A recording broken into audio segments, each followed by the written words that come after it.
बिस्मिल्लाहिर्रहमानिर्रहीम, अस्सलाम वालेकुम नाजरीन। मैं हूं बाबर हयात और आप देख रहे हैं 24/7 उर्दू न्यूज पर बाबर हयात शो। नाजरीन, I am back and I am back again और hopefully back with a bang, क्योंकि पाकिस्तान को जीत की जरूरत है और पाकिस्तान को इंग्लैंड के खिलाफ हर सूरत ये दूसरा टेस्ट मैच जीतना है इस सीरीज में बने रहने के लिए। और उसके लिए पाकिस्तान ने एक बड़ा ही इंटरेस्टिंग मंसूबा बना लिया है इंग्लैंड के खिलाफ। उनको स्पिन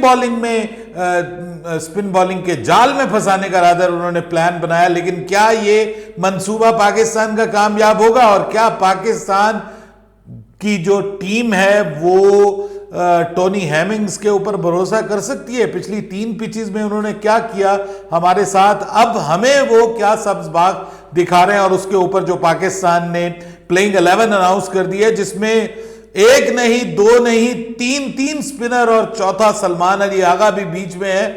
तबाही करके रख दी है पाकिस्तान टीम का जो स्क्वाड बना है वो या तो पाकिस्तान को मैच जितवाएगा या फिर पाकिस्तान के लिए बैकफायर करेगा, यह सबसे बड़ा सवाल है। दूसरी जानिब इंग्लैंड ने काफी बैलेंस्ड स्क्वाड जो है वो अनाउंस किया है। मुझे कह रहे हैं कुछ, एक हमारे व्यूअर हैं सज्जाद रिजवी साहब, यूके से हमें देखते हैं, उन्होंने मुझे कहा है कि बाबर भाई, I am concern about it, कि ये जो है वो एक बैलेंस स्क्वाड नहीं है। लेकिन देखिए, ऐसा क्या पहली बार होने जा रहा है? पहले भी हुआ है, कई बार हुआ है, और कौन कौन सी टीमों ने किया है कुछ इसके ऊपर भी बात करेंगे। इंग्लैंड ने अपना स्क्वाड अनाउंस कर दिया, अपनी प्लेइंग 11 अनाउंस कर दी, पाकिस्तान ने अपनी प्लेइंग 11 अनाउंस कर दी। दोनों का कंपैरिजन करेंगे आज के इस इंपॉर्टेंट प्रोग्राम में। साथ में बात करेंगे कि जनाब ओडीआई खेलने जाना है पाकिस्तान ने ऑस्ट्रेलिया में, तो ऑस्ट्रेलिया ने अपने बड़े ही जबरदस्त किस्म के ओडीआई स्क्वाड का ऐलान कर दिया है, वो भी आपके साथ शेयर कर लूंगा। और फिर बात करेंगे कि बाबर आजम के हवाले से सवाल किया गया आज बेन स्टोक्स से, जिनकी वापसी हुई है इस दूसरे टेस्ट मैच में, उस पर बेन स्टोक्स ने बड़ा इंटरेस्टिंग जवाब दिया। इसके ऊपर भी बात करेंगे तफसील के साथ। लेकिन आगे बढ़ने से पहले आपसे गुजारिश कि अगर आप हमारे नए व्यूअर हैं तो प्लीज हमारे इस चैनल को जल्दी से कर दीजिएगा सब्सक्राइब और बेल आइकन को पुश करना मत भूलिएगा। मुझे फॉलो कीजिए इंस्टाग्राम पे @बाबर हयात शो और हमारे पेज को फेसबुक पे लाइक कर लीजिएगा। तो जनाब, सबसे पहले तो मैं आपको बताऊं कि पाकिस्तान को ऑस्ट्रेलिया का नवंबर के स्टार्ट में दौरा करना है। 3 नवंबर से पाकिस्तान के ओडीआईज पाकिस्तान को खेलने हैं, 3 ओडीआईज पाकिस्तान को खेलने हैं ऑस्ट्रेलिया के खिलाफ। उसके लिए ऑस्ट्रेलिया ने अपना जो स्क्वाड है वो अनाउंस कर दिया है। पैट कमिंस की कप्तानी में ये स्क्वाड पाकिस्तान के खिलाफ खेलेगा। शॉन एबर्ट हैं, कूपर कॉनोली हैं, उसके अलावा जेक फ्रेंजर मैग्रिक हैं और एरन हार्डी उसके बाद जोश हेजलवुड हैं, जॉश हेजलवुड कहेंगे बल्कि इसको, और जॉश इंग्लिश हैं, मानस लाबुशेन हैं, ग्लेन मैक्सवेल टीम का हिस्सा होंगे, मैथ्यू शॉर्ट हैं, स्टीव स्मिथ हैं जनाब, और मिचेल स्टार्क भी मौजूद होंगे, मार्कस स्टॉइनस और एडम जैम्पा। ये एक बड़ा अच्छा तगड़ा किस्म का स्क्वाड उन्होंने अनाउंस किया है, जिसको आप कह सकते हैं कि यूथ और एक्सपीरियंस का एक इम्तजाज है। लेकिन अब देखना यह है कि क्या पाकिस्तान भी कोई इस तरह का कोई जो है वो स्क्वाड अनाउंस कर सकता है। इसमें आप देखिए, both Mitch Marsh and Travis Head were unavailable for the selection due to paternity leaves, यानी ये 2 बड़े प्लेयर्स जो हैं, मिच मार्श और ट्रेविस हेड, ये दोनों क्रिकेट ऑस्ट्रेलिया ने कहा कि ये अनअवेलेबल थे। इनके यहाँ खुशखबरी की, दोनों के यहाँ जो है वो खुशखबरी की उम्मीद बताई जा रही है। पैटर्निटी लीव्स जो है उसके ऊपर ये मौजूद है।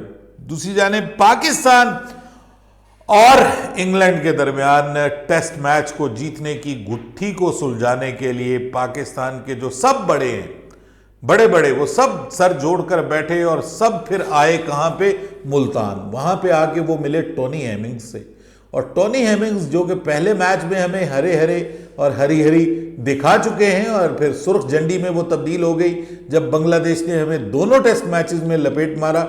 उसके बाद ये जो पिछला टेस्ट मैच हुआ उसमें भी हम सुनते आ रहे थे कि तीसरे दिन जो है वो ये विकेट डिटीरियरेट करेगी और बहुत मदद मिलना शुरू हो जाएगी स्पिनर्स को और फास्ट बॉलर्स को। लेकिन कुछ भी नहीं हुआ भाई, ये तो डेड रबड़ साबित हुई और आखिरी दिन तक बल्लेबाजों के लिए अच्छी हुई, लेकिन उसके बावजूद हम हार गए। अब जीत के लिए क्या सिचुएशन है? जीत के लिए पाकिस्तान ने प्लान किया है कि जी वही जो पुरानी पिच है उसी को हल्का फुल्का तड़का तुड़का लगा के ना उसी पिच को इस्तेमाल करने की कोशिश की जा रही है, और कोशिश ये हो रही है कि स्पिन के जाल के जरिए पाकिस्तान की टीम जो है वो इस मैच में जीत सके। और जीत जरूरी है। देखिए, ये बात अभी मेरी उस्मान से भी हो रही थी और वो कह रहा था बाबर भाई किसी तरह जीत जाएं, जीत जरूरी है। एक जीत आने से जो है ना वो कॉन्फिडेंस आ जाता है। और मैंने उससे बात की, मैंने कहा यार ये देखो मुझे लग रहा है कि ये कोई बैलेंस नहीं है। बाय द वे स्क्वाड हम आपको बता दें कि साइम अयूब और अब्दुल्ला शफीक दोनों अपनी जगह बरकरार रखने में कामयाब हुए हैं। शान मसूद कप्तान है। उसके बाद कामरान गुलाम को मौका दिया गया है। This is the breaking news, बहुत बड़ी खबर है।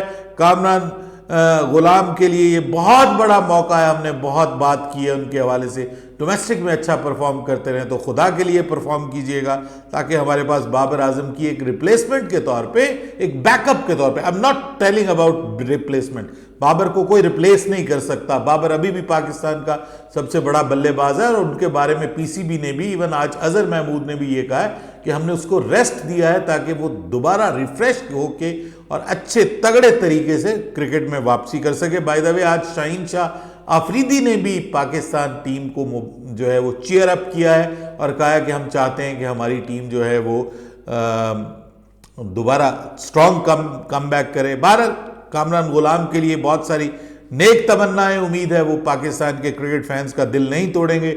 Saud Shakeel, vice captain Mohammad Rizwan, wicket keeper Salman Ali आगा।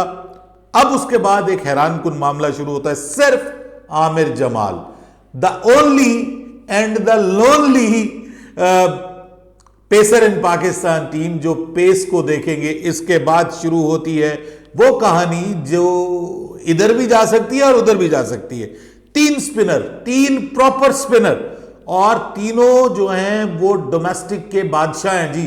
डोमेस्टिक क्रिकेट में यानी इन पिचेस के ऊपर विकेटें लेने का फन जानते हैं, और उनको अगर स्लो टर्नर मिल जाए तो फिर वो कोई बड़ा कारनामा सरंजाम दे सकते हैं। ऐसी उम्मीद है पाकिस्तान क्रिकेट टीम को, पाकिस्तान क्रिकेट बोर्ड की मैनेजमेंट को, कि हम इंग्लैंड के लिए खड्डा खोदेंगे और खड्डे में गिराएंगे इंग्लैंड की बल्लेबाजी को और इंग्लैंड की बैटिंग को परेशान करेंगे विद नोमान अली, साजिद खान और जाहिद महमूद। ये पाकिस्तान का है जी प्लेइंग 11। अब जरा मैं आपको इंग्लैंड की भी प्लेइंग 11 बता दूं। इंग्लैंड में जैक क्रॉली है, बेन डकेट हैं, ओली पॉप हैं, जो रूट हैं, हैरी ब्रूक हैं और बेन स्टोक्स, जबकि जेमी स्मिथ, उसके बाद ब्रैडन कार्स, मैट पॉट्स हैं, जबकि जैक लीच और शोएब बशीर। तो भाई स्पिनर में तो वो वही खिला रहे हैं, उन्होंने कोई एक्स्ट्रा स्पिनर ऐड नहीं किए। अब क्या उनकी टीम बैलेंस्ड है या हमारी टीम, हमने कोई बहुत बड़ा उनके खिलाफ प्लान बना लिया है? इसके लिए तो हमें ऑब्वियसली पहला दूसरा दिन देखना पड़ेगा कि ये क्या, कौन सा खड्डा खोदा है पाकिस्तान ने इंग्लैंड के लिए। क्या उसी खड्डे में पाकिस्तान तो कहीं नहीं गिर जाएगा, उसी गड्ढे में पाकिस्तान तो नहीं गिर जाएगा। लेकिन ऐसा पहली बार नहीं हुआ, इंडिया ऐसा काफी बार करता आया है। और इंडिया में जब लास्ट टाइम इंग्लैंड की टीम आई थी तो एक मैच का मैं स्टैट्स देख रहा था कि उसमें जो है वो दोनों टीमों ने एक एक सिर्फ सीमर खिलाया था। और इस मैच में जो रूट ने बॉलिंग की, हार्टले ने बॉलिंग की, बशीर ने बॉलिंग की, और वहां से सिर्फ इंग्लैंड की तरफ से सिर्फ एक सीमर खेला था, जिमी एंडरसन। ये 2021 की बात है। उसके बाद फिर अगर इंडिया की बात करें तो वहां पर आप देख लीजिए सिर्फ मोहम्मद सिराज खेले और उन्होंने भी 3 ओवर किए और जो एक इनिंग्स में। और उसके बाद आप देखिए कि आर एशवन टीम का हिस्सा थे एज अ बॉलर, जडेजा और यादव, 3 स्पिनर और 1 सीमर के साथ ये गए थे। और आपको वो मैच भी याद होगा जिसमें हार्टली ने 7 विकेटें ली थी और वो बड़ा अनबिलीवेबल उनका जो है वो उनकी परफॉर्मेंस थी, जो कि बड़ी ज़बरदस्त किस्म की परफॉर्मेंस थी। तो ऐसा ये नहीं है कि पाकिस्तान ही कर रहा है, ऐसा इंडिया बहुत बार कर चुका है और उस पर बहुत ज़्यादा क्रिटिसिज्म भी होता था। कुछ लोग कहते थे कि आपने जनाब सहरा के अंदर जो है वो विकेट बना दी, हत्ता कि ये तक होता था कि पहले ही दिन बॉल होती थी और बॉल के साथ मुझे याद है कि साथ में रेत और मिट्टी उड़ती थी बॉल के साथ। जब बॉल नीचे लगती थी पिच के ऊपर तो मिट्टी उड़ती थी, पहले दिन ये हालात होते थे। और ये प्रॉब्लम मैंने देखा है कि ये माफ कीजिएगा, मुझे लगता है कि और फिरो, आप भी कहोगे बाबर भाई और फिरो ठंडी हवाओं में अल्हम्दुलिल्लाह, लेकिन फिर भी ये है कि अब ये आपकी याद भी थी, आप लोगों ने इतना याद किया मुझे कि भी स्टूडियो में वापस आओ बाबर भाई, क्या वहाँ पे अल्ले तल्ले कर रहे हो, कभी शुक्रान में फिर रहे हो, कभी तुम नारान में फिर रहे हो, कभी झील सैफुल मुलूक में कश्ती में बैठ के हमारे साथ वीडियो शेयर कर रहे हो।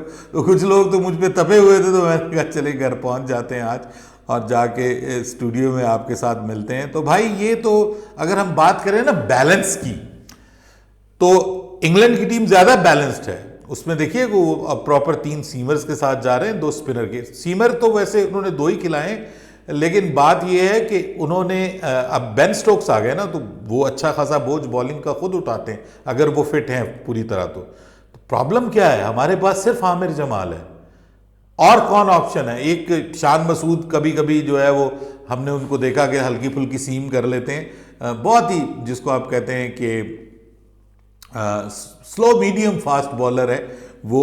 लेकिन ये है कि जहां तक बात 3 स्पिनर को खिलाने की है तो उसमें कोई हर्ज नहीं है, कोई इतना बड़ा मसला नहीं है कि आप 3 स्पिनर्स को ना खिला सकें। खिलाई गई है, दुनिया में बहुत बार खिलाया गया है, और इस बार वो सुना पिच को पानी पूनी दे के साइडों पे पंखे खड़े करके उस पिच से कुछ निकालने की कोशिश कर रहे हैं। लेकिन जिस बंदे पे भरोसा किया गया है टोनी हेमिंग्स, पिछले 3 मैचेस में टोनी हेमिंग्स ने हमें लेट डाउन किया है भाई। हमें पहला मैच बताया गया कि ऐसी हमने पर्थ जैसी पिच, मेलबर्न जैसी ग्रासी पिच बना दी है, और जो है ना वो बॉल कभी इधर जाएगी कभी इधर जाएगी, फास्ट बॉलर्स को बेतहाशा मदद मिलेगी। दूसरी पिच में भी, दूसरे मैच में भी हमें पता चला कि जनाब घास है और मदद मिलेगी फास्ट बॉलर्स को। लेकिन पहले दिन स्पिनर्स और उसके बाद आखिरी 4 दिन फास्ट बॉलर्स। मतलब हैरान हूं मैं कि किस किस्म का उन्होंने आलमी मेयार का वो तोहफा हमें बना के दे दिया। तो जो होम ग्राउंड की कंडीशंस और जो उसका फायदा उठाना वो तो हमें नजर नहीं आया अभी तक।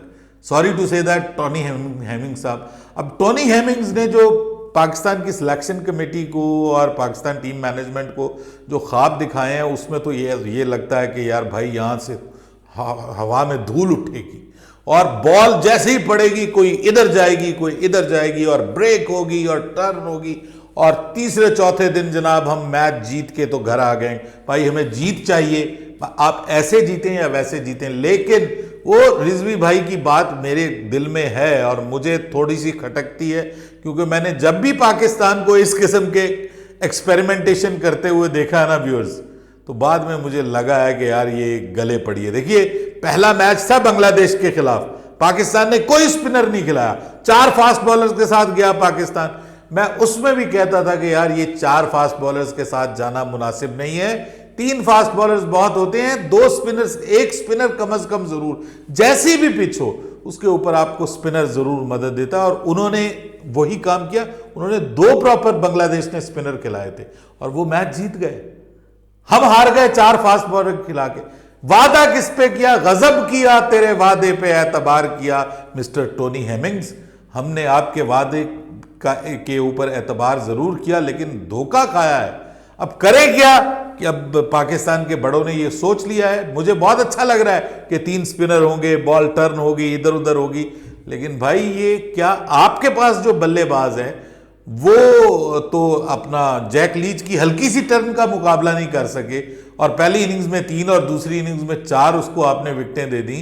और उसके बाद अगर शुएब बशीर भी फॉर्म में वापस आ गया और उसकी उंगली ने भी काम करना शुरू कर दिया, तो ये ना हो कि कहीं लेने के देने पड़ जाए, ये ना हो कि उनके 2 हमारे 3 पे भारी हो जाए भाई, और ये ना हो कि उनके फास्ट बॉलर्स भी जो क्रैक्स का फायदा उठाएं और बॉलें हमारे हेलमेटों पे लगे, पिछली इनिंग्स में भी लगी है।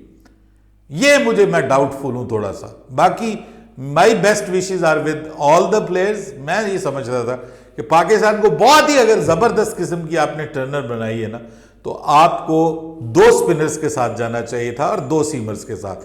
I would have gone with Mir Hamza and Aamir Jamal, बहुत ही अगर स्पिन की फ्रेंडली है, और साथ में 2 स्पिनर्स के साथ जाते आप साजिद खान के साथ चले जाते आप और नुमान अली के साथ ना, अगर आपने खिलाना हो। लेकिन अब तो ये मुझे लगता है कि स्पिनर्स के ऊपर भी पूरी तरह भरोसा नहीं है कि यार चलो 3 खिलाएंगे, कोई 1 तो चलेगा, कोई 2 तो चलेंगे। मुझे ये भी एक अप्रोच लग रही है कि उनका भी नहीं ना पता कि उन्होंने क्या किस तरह का परफॉर्म करना है। पहले हमें अबरार धोखा दे चुका है। तो बहरहाल things are not looking good for me at least. मुझे तो अजीबो गरीब किस्म की वाइब्स आ रही हैं और मुझे लग रहा है कि यार ये थोड़ा ज़्यादा ही हो गया है, ज़्यादा ही मिर्चें, ज़्यादा ही मसाला, ज़्यादा ही तड़का लगा दिया है पाकिस्तान ने। ये पाकिस्तान के गले ना पड़ जाए। बहरहाल आज उनसे पूछा गया कि बाबर आजम को रेस्ट दिया गया है बेन स्टोक से, तो इस हवाले से आप क्या कहेंगे? ड्रॉप किया गया है, रेस्ट दिया गया है, तो बाबर आजम दुनिया का बहुत बड़ा प्लेयर है, तो आप इस पर क्या बात करेंगे? तो उन्होंने आगे सिंपली ये कहा कि भाई बाबर आजम मेरे ख्याल में पाकिस्तान की तरफ से खेलता है, इंग्लैंड की तरफ से नहीं खेलता, तो इसलिए जवाब देना मेरा बनता ही नहीं है। ये पाकिस्तान का अपना मसला है कि वो किसी को रखते हैं, किसी को निकालते हैं। भाई ये क्या हो रहा है? इतना ज़्यादा इमोशनल सीन नहीं होना चाहिए। अल्लाह माफ़ करे, बाबर आजम की ज़िंदगी पड़ी है, क्रिकेट पड़ी है, कुछ दुनिया ख़त्म नहीं हो गई। इसको अपनी अनाओं का मसला मत बनाइए। बाबर आजम को 2 टेस्ट मैचेस नहीं भी खेलेगा तो क़यामत नहीं आएगी। बाबर आजम को खौफ किस चीज़ का है? वो दुनिया का सबसे अच्छा बल्लेबाज है, बकौल जो भी उसके फैंस है वो कहते हैं वो किंग है।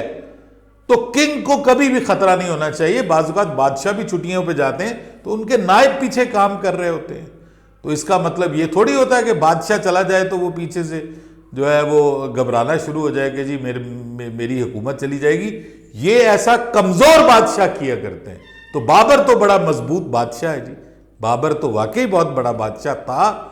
और अगर ये बाबर भी बहुत बड़ा बादशाह है तो इसको और इसकी रियाया को बिल्कुल घबराने की ज़रूरत नहीं है। उम्मीद है कि वक्त अच्छा आएगा। Pakistan women versus New Zealand women का मैच हो रहा है और इंडियन वेमेन टीम ने नजर टकाई हुई है और वो चाहते हैं कि पाकिस्तान इस मैच को जरूर जीते और ऐसे भी ना जीते कि पाकिस्तानी सेमीफाइनल में पहुंच जाए। बस 1 रन 2 रन से पाकिस्तान जीत जाए और उसके बाद इंडिया जो है वो सेमीफाइनल में पहुंच जाए। अगर आज पाकिस्तान न्यूजीलैंड से हार गया तो साथ में इंडिया भी हार जाएगा और यूं इंडियन विमेन टीम सेमीफाइनल में क्वालिफाई नहीं कर पाएगी। अपनी राय दीजिएगा कमेंट सेक्शन में। बाबर हयात को इजाजत दीजिएगा। अल्लाह हाफिज।